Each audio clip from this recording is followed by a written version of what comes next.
Bienvenidos al debate de Fundación Libertad y Desarrollo. Hoy queremos hacer un análisis de la coyuntura política, dar un repaso del Ejecutivo, el Legislativo y lo que pueda estar pasando también en otros órganos del Estado. Y para ello contamos con dos expertos, personas que continuamente le dan lectura a lo que sucede en el país. Me refiero a Douglas González y Max Santa Cruz, quienes son amigos de esta casa. Ambos bienvenidos y muchas gracias por su tiempo. Douglas, quisiera iniciar contigo. En las últimas semanas, el gobierno parece en un laberinto con varios frentes que atender y con varias crisis que afrontar. ¿Por qué ha llegado el gobierno a este punto? ¿Es un problema de comunicación o es un problema de fondo en donde se han tomado malas decisiones en un contexto adverso? ¿Cuál es tu lectura?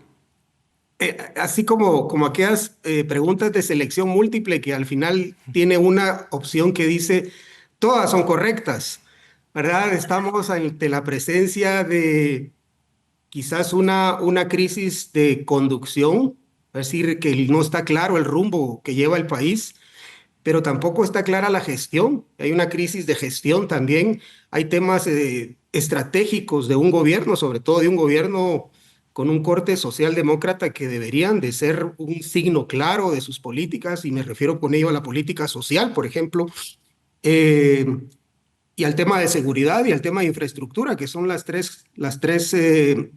sectores del gobierno donde más le duele a la gestión del presidente Arévalo. Y tercero, tal vez sería una crisis de gobernabilidad, que ya la tiene presente en el Congreso de la República y ante la población, porque hemos visto dos iniciativas del gobierno que no ha tenido la capacidad de implementar, ¿verdad? Porque no han gozado del consenso de la población, y con ellas me refiero a la iniciativa para la disposición de desechos y la otra sería la iniciativa para la adquisición de un seguro obligatorio. Es decir, el gobierno se lanza con estas dos políticas, pero a los pocos días tiene que dar marcha atrás porque no encuentra consenso dentro de la población. Y yo diría que a partir del momento en el que el Congreso de la República, o mejor dicho, la Junta Directiva, oficializa el incremento salarial, ahí se da una ruptura ya muy clara entre el partido de gobierno o la bancada oficial y los demás bloques legislativos, que a la fecha yo casi diría que es el signo de la pérdida del control, o por lo menos el margen de maniobrabilidad que tenía el gobierno en el Congreso. Así es que son varias crisis a la vez que hay que irle poniendo atención. Max, los gobiernos siempre tienen el peligro, el riesgo de desconectarse de la población, de asumir que todo está bien, que no hay errores, y se forman grupos en los cuales hay un discurso dominante, podríamos decir, cierto consenso, y no hay a veces voces disidentes, críticas de lo que está sucediendo. Y entonces se pierde esa conexión entre gobierno y ciudadanía.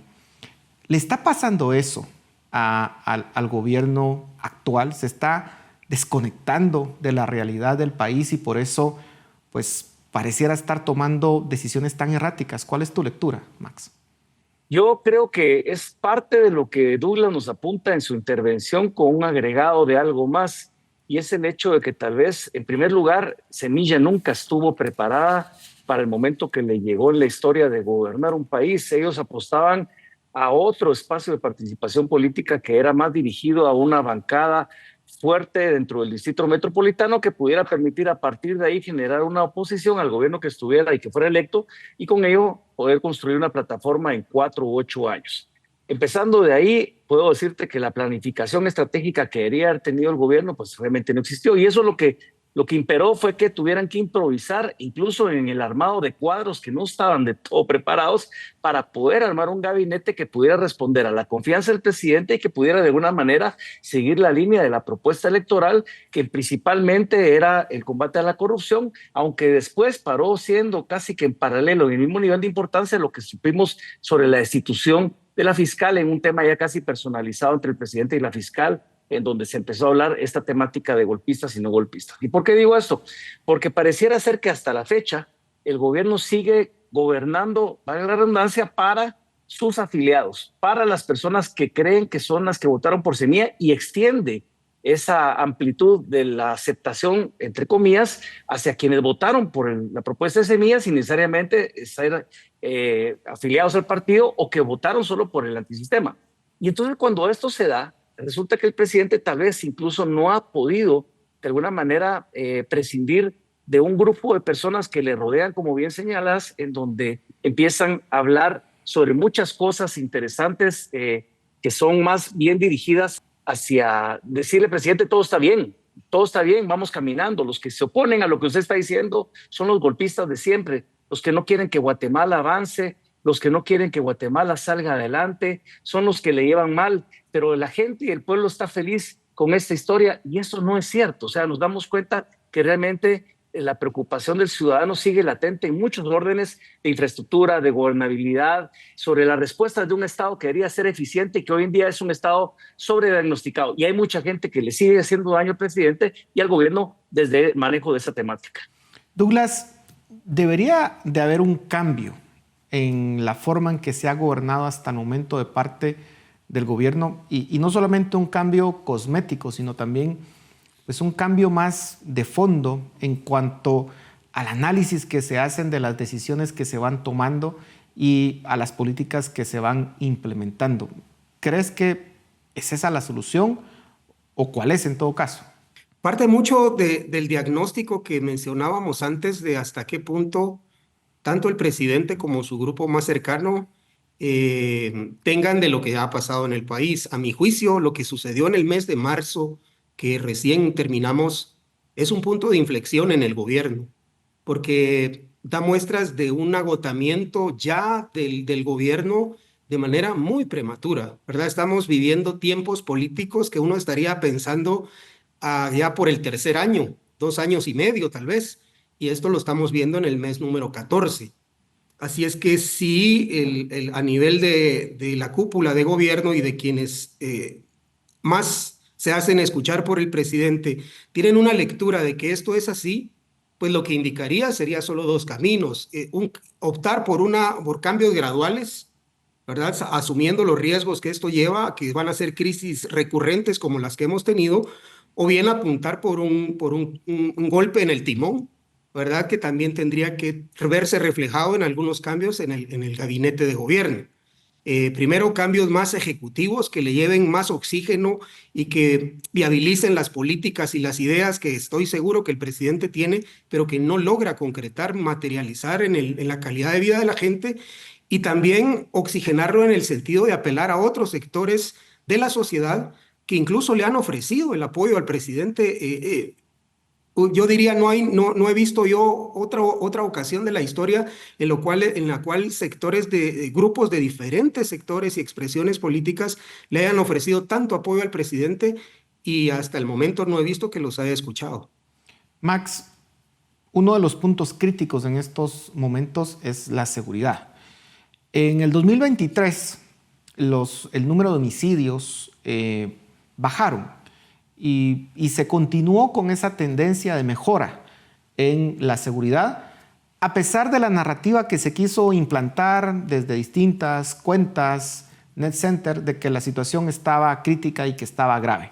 Pero cuando uno veía los datos, la verdad es que se seguía teniendo una estabilidad en el tema, por lo menos, de homicidios. En el tema de extorsiones ya se veían algunos datos preocupantes.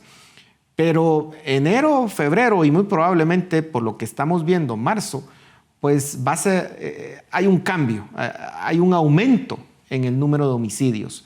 Entonces parece que hoy sí los datos nos están dando algo de qué preocuparnos. Se está saliendo de control, pareciera, el tema de la seguridad.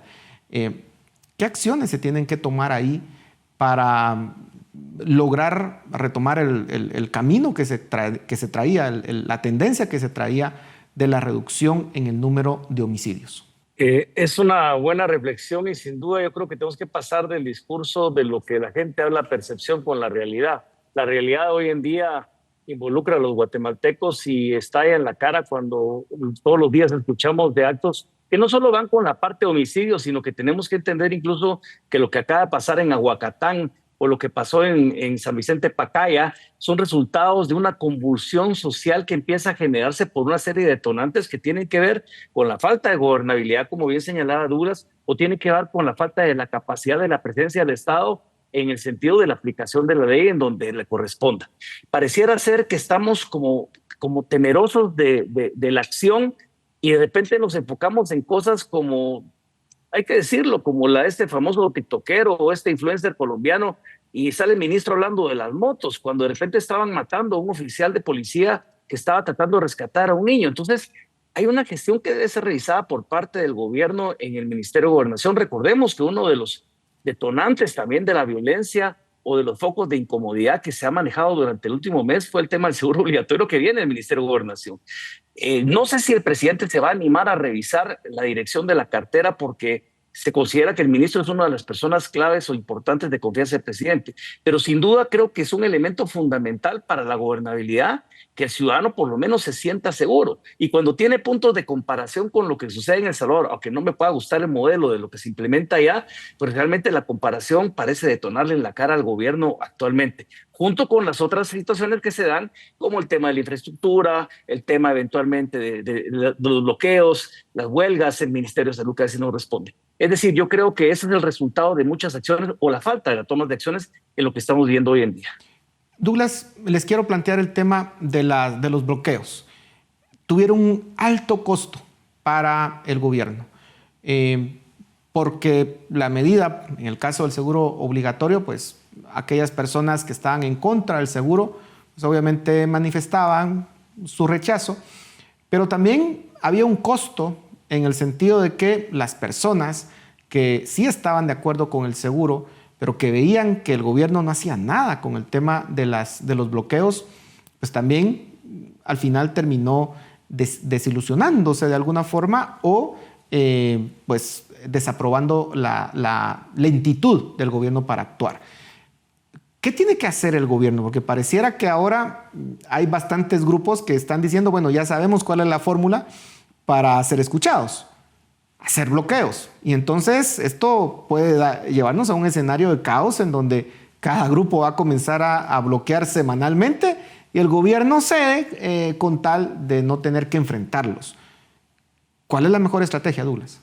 Bueno, ciertamente el tema del seguro, yo en su momento lo califiqué como un despropósito político que le trajo un costo altísimo al presidente, a su gestión y a su imagen, sobre todo en la base que mayor apoyo le dio para que llegara al poder, que me estoy refiriendo al departamento de Guatemala y a la ciudad capital, ¿verdad? El hecho de que hubiesen, primero los bloqueos, que digamos, estos perjudican a toda la población, pero segundo, la forma impositiva en que se pretendió hacer la medida también golpeó y lesionó un poco la confianza que la población pudo haber tenido hacia el gobierno. Entonces yo creo que el último recurso de un presidente, siempre dicen, después del ejecutivo, el legislativo, el judicial, es la calle, ¿verdad? Y haber perdido el recurso de la calle cuando el presidente era el dueño de las manifestaciones a su favor, cuando hubo toda una épica de 100 días que lo llevaron o que lo sostuvieron para que finalmente asumiera el poder, creo que el costo todavía ellos mismos, no sé si ya lo han dimensionado hasta dónde llega lo que perdieron con estas movilizaciones, porque hay que decirlo también, en buena medida estas movilizaciones se fueron prostituyendo y llegamos a un punto en el que ya la línea entre lo que es legítimo y lo que no es legítimo o es político partidista orientado para desestabilizar al gobierno ya no se marca muy claramente. Yo creo que ahí hay una reflexión más profunda que el gobierno tiene que hacer y no creo que se componga con una varita mágica, sino que reconstruyendo la confianza con la ciudadanía. Max, hay grupos que efectivamente están aprovechando esta coyuntura para tratar de movilizar, de crear descontento dentro de las personas. Uno de ellos, pues lo que están básicamente propagando es el hecho de que con la anulación del NIT y ahora la utilización del DPI, el número de DPI, como digamos una identificación tributaria, pues eso va a implicar más impuestos y una serie de narrativas que se están difundiendo en redes sociales de una forma bastante rápida y efectiva, hay que decirlo.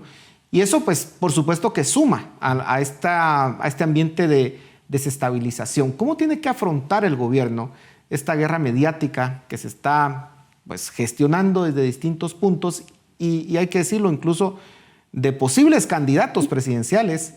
Entonces, ¿qué estrategia de comunicación tiene que hacer Max? Bueno, yo quiero empezar diciendo que no es un secreto que desde el inicio de esta administración la comunicación ha sido una deuda pendiente y que la ha venido arrastrando, no importa quién ha estado enfrente y quién esté ahora. Sin duda, la capacidad de comunicación no ha sido lo mejor y por eso llega a los errores que hemos visto en la parte de implementación, que al final de cuentas son buenas ideas que paran terminando en proyectos fracasados y en desgaste muy profundo porque no se comunicó bien. Yo pienso que es importante en este momento que el presidente vuelva a tratar de reencontrarse con la población, pero comunicando verdaderamente lo que vale la pena. Mientras no lo haga, van a haber estos, él dijo oportunistas políticos, él dijo personas que se aprovechan de la oportunidad. Sí, es posible que sí se aprovechen de la oportunidad y tienen nombre y apellido, y algunos han sido contendientes en elecciones pasadas. Pero también es cierto que el presidente no se ha ido a sí mismo y que lo que hacen las otras personas es agarrar casi que el aventón o la viada que el presidente genera a partir de una mala comunicación. Si se toman un poquito la planificación estratégica, y vuelvo a reiterar esto como un punto de partida, para saber cuáles son las consecuencias. Hay una Secretaría de Inteligencia del Estado que pareciera ser que no está funcionando. Debería de hacer análisis prospectivo en compañía de la comunicación para saber por dónde va a ir a estallar si es que se da tal propuesta y si tiene tal repercusión para tal sector. Ese en día no está sucediendo. Yo creo que hace falta mucha capacidad de planeación estratégica, por supuesto mejorar la comunicación y también un olfato y un sentido político que pareciera ser está ausente en la administración. Miren, nos quedan pocos segundos, pero hay un tema que quisiera preguntarles a ambos. Douglas, ¿cómo queda la relación en el Congreso? Ya al inicio mencionabas algo, pero ¿se puede reparar esa relación? Porque en medio de toda esta situación de descontento, una mala relación con el Congreso, por supuesto, no son buenas noticias para el Ejecutivo. Brevemente, Douglas, ¿cómo es esa situación?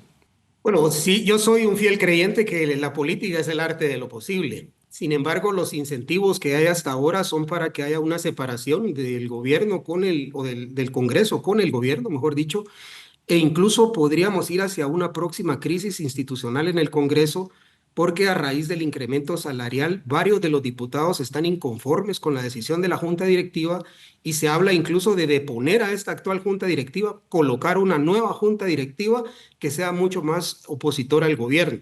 Así es que en el Congreso de la República van a estar pasando cosas en los próximos días y solo introduciría otro elemento más que distorsiona la relación y es el contrato de Perenco, ¿verdad? Que tiene otros incentivos y que la ministra ha rechazado ya de entrada, pero no sabemos hasta qué punto puedan obligar a que se firme ese contrato y pueda ser una nueva manzana de discordia.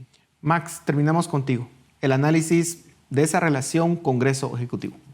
Yo la veo complicada desde el momento en que el presidente del Congreso, que fue puesto ahí por ser un diputado, perdón que lo diga, kosher, en el sentido que no hacía alergia a ningún grupo en pugna de los mayoritarios, pues él puso a administrar la relación entre todos y pudo ser un interlocutor válido con el Ejecutivo. Pero a partir de que él señala de hipócritas y oportunistas a la bancada del partido Semilla, pues se hace difícil que el diálogo se recupere, aunque por supuesto del diente al labio todo cabe. Yo creo que la relación está fracturada, está difícil. Semilla se ha quedado sin una operación importante a través del presidente. Creo que incluso dentro de la misma bancada de Semilla existen fracturas que habrá que analizar.